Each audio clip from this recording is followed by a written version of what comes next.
All right, we are going to start with probably the most common cable that you're going to run into, especially in this class, which is your basic instrument cable. This guitar cable. It's a TS cable, so just a tip sleeve cable there. This is a 1/4 inch input jack here. And what we are going to do is we're going to talk about the right way and the wrong way to do it. So the first wrong example, I've seen people take both ends of the cable. They kind of wrap the cable like this. They'll kink this end here, and they'll just kind of loop this all around on itself, and boom, they'll call it a day. And while this might not look terrible, what happens is once this cable gets kind of kinked here, it can short out that internal copper wire that's in there. The other way we've seen people do it is they take it and they wrap it around their arm like this.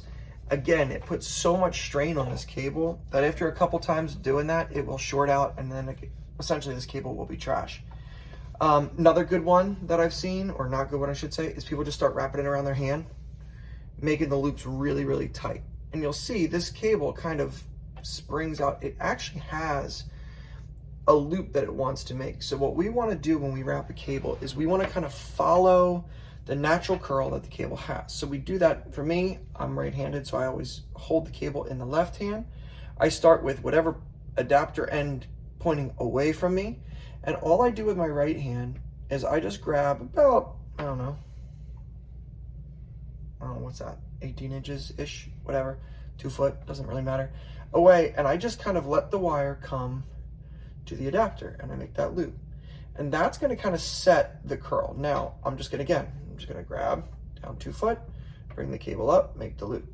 Down 2 foot, bring the cable up. Now, sometimes you have to kind of like, if this is twisted, you might have to roll the wire one way or another to get the loop to curl the right direction. So if I do this the wrong way, it's going to try and figure 8. But if you twist the wire, it will just loop up for you right there, loop, loop, and then you are done.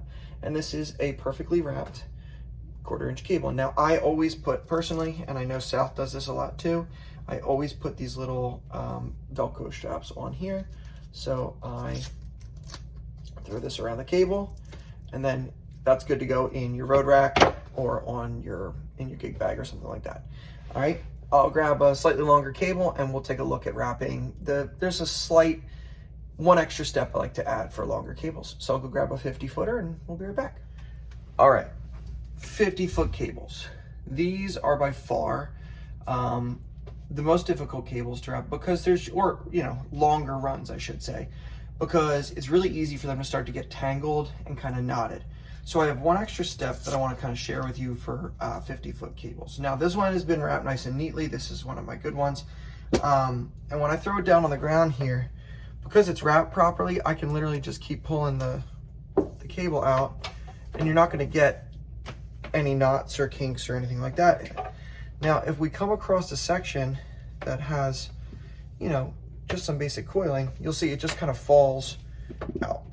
So when I wrap a 50-foot cable like this, I always start by going through the entire cable and making sure that there are no twists in it, that it hasn't been pulled tight, that no one's knotted it up, that it's nice and untwisted, and it's as loose and relaxed on the floor as possible. Then everything is exactly the same as I did in the last video. Again, the adapter end goes away, go down about 2 foot, I grab a loop and I bring it up, and I try to find where that natural curl of the cable is, not too tight, not gigantic. You can see there, it's not the right size. So try to sort of figure out where the cable wants to be. This is typically based on where it was on the spool or where it was packaged or how tight it was packaged. And then I just start doing the same thing. Grab about 1 foot, 2 foot, roll over, and you want to make sure that you keep the loops the same size. And then this, with a 50-footer, you just keep going. And again, it's all about just keeping the loops kind of laying over each other one at a time.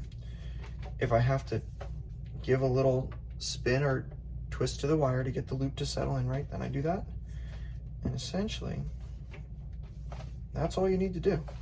I just do the added step of going through the entire cable before I wrap it and just make sure that there are no knots. So again, once you're all finished up, grab the Velcro, throw it around, and there we have a nice, perfectly wrapped cable that's ready to be put in the road rack. And when you look at this in your case or in your road rack or wherever it is that you're storing your cables, nothing is kinked, nothing is tight, and the cable is not going to have any kind of breakdown, and you can use this for years.